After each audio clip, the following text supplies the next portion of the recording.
One person dies every 8 seconds of diabetes, while within 1 year there are 1 million amputations worldwide as a result of the same disease. What is even more alarming, however, is that the Caribbean is more susceptible to the disease than any other part of the world. This information according to the diabetologists who are a part of a 4-day international diabetes training program. The Rotary Club of Southwest Tobago has been at the forefront of diabetes awareness for almost a decade, according to Dr. Maxwell Adeyemi, who coordinates and spearheads the club's diabetes projects. Today at the Turtle Beach Hotel, the international training, which has been commissioned by Rotary International and the International Diabetes Federation, continued with persons from 22 participating countries around the world, totaling approximately 55 delegates. Dr. Maxwell explained the aim of the training. And the aim is to train people who can now go back to their countries and, also train more persons, as well as implement structured and organized foot care programs to prevent and reduce the rate of amputation that are seen in unacceptable levels all around the world.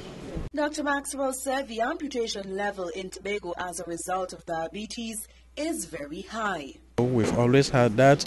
We've made intervention before that has reduced it transiently, and we're now beginning to see an upsurge again. So possibly we now have to work a little harder and possibly have more structural things in place to make sure that the gains of reducing the amputation levels are sustained and manageable.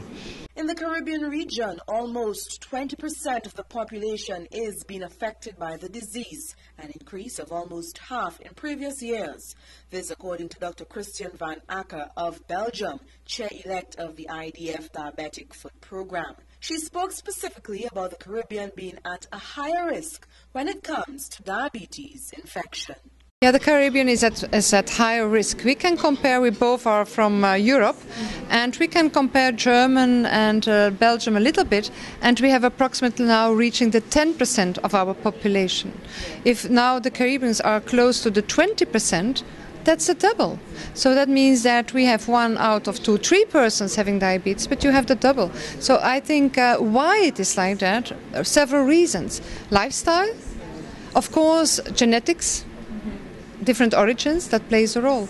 But why we have chosen as an international federation to come to this place is that we know that the amputation rate is one of the highest of the world in this region. And thus the reason for the training program, so that better preventative measures can be put in place to combat this disease.